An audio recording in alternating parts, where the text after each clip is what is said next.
السلام عليكم ورحمة الله تعالى وبركاته. كده البنات لاباس عليكم بخير؟ كنتمنى تكونوا في اتم الصحة والعافية وفي احسن الاحوال يا ربي. اليوم ان شاء الله البنات غادي نشارك معكم مائدة الافطار ديالتي اللي حضرت فيها الحوت في الفران. طاوة ديال الحوت بالخضرة ببطاطا والبصله ومطيشه، كتجي زوينه بزاف بزاف ولذيذه وسهله وسريعه التحضير. على بركه الله نبداو في المقادير. غادي نحتاجوا الحوت الكميه اللي بغيتو، يمكن لكم ديروا غير حوته وحده كافيه، هذا 2 حوتات. العطريه غادي نحتاجو التحميره، قزبر يابس، الكمون، سكينجبير، الابزار، الخرقوم، الملون الغذائي، زيت الزيتون، ثوم غبره، الملح، ربع كاس ديال الماء، قزبر ومعدنوس، ربع ديال الماء كما كتشوفوا عادي، عصير نصف حامضه وشرائح ديال الحامض. على بركه الله كنجيب واحد حط طبسيل ولا واحد الاناء كنوضعوا فيه العطريه كامله. الا عندكم البنات الهريسه ديروها، انا ما توفرتش عندي. غادي نضيف الملحه، الثومه،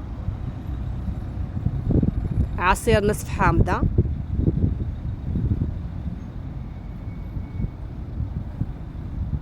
غادي نضيف هذاك نص كاس ديال الماء، عفوا ربع كاس ديال الماء، غير شويه ديال الماء ماشي بزاف. غنخلط العطريه مزيانه باش نتحصل على الشرموله غادي نشرمل بها الحوت.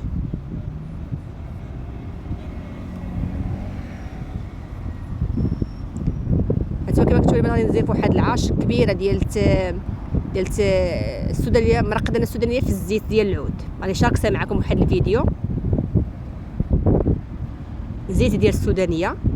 كنجيبوا الحوت كنحيدوا هاد الزعانف هادو بالمقص. يمكن لكم البنات تحيدوا لي حتى الراس، اللي ما كتبغيوش راس يمكن تحيدوا لي حتى الراس. كندخل الشرموله فهاد البلايصات اللي فلحت بالموس وفي الكرش ديالو.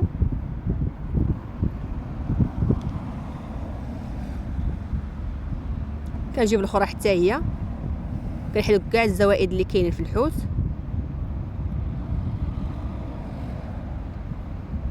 كندير نفس العمليه، كندخل فيها الشرموله مزيان في الظهر ديالها وفي البطن ديالها.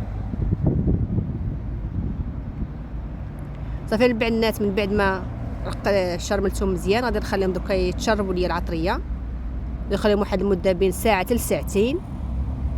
كل ما خلينا البنات خليناهم يرتاحوا كل ما كيتشربوا العطريه وكيجيو لذاذ وبنان. نغطيهم دوكا بالبلاستيك الغذائي ونخليهم. اما كما كتشوفوا البنات انت زيت العود باقا ما استعملتهاش، هي وشرائح ديال الحامض. بالنسبه للخضره غادي نحتاج البصله شرائح، مطيشه، وبطاطا ديال الفران الصغيره. كنجيبوا الطاوله اللي ندخل الفران، كنوضع فيها اول حاجه هي البصله،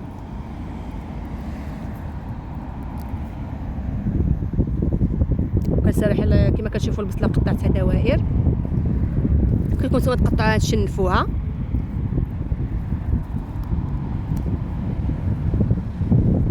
كنجيب الحوت كنخالفو كما كتشوفوا، كنوضعو فوق البصله. كنجيب مطيشه، عفوا كنجيب البطاطا كندير ديك الشرموله اللي بشط ليا للحوت، كنضيف لها غير واحد شويه ديال البزار وشويه ديال الملحه باش تجي البطاطا ديالتي بنينه ولذيذه. يجي دوك هذاك المطيشه كنوضعها في الجوانب بحال هكا. مطيشه وحده البنات اللي درت انا كبيره. يمكن لكم البنات نتوما ديروا الخضره اللي بغيتو اللي كتعجبكم. انا كتفيت غير بحال بهذا الشيء، ببصله وبطاطا ومطيشه صافي. نجيو دوكا بطاطا استفتاتيه فوق الحوت. كما قلت لكم هذا بطاطا البنات بالزربه كطيب حين الفران ديك الصغيوره.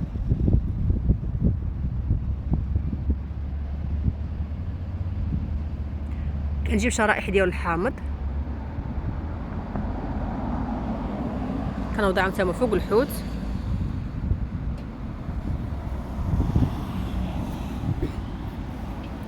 بالنسبه للفران البنات راني مشعله كيسخن من قبل، ضروري تشعلوا الفران ديالكم من قبل يسخن.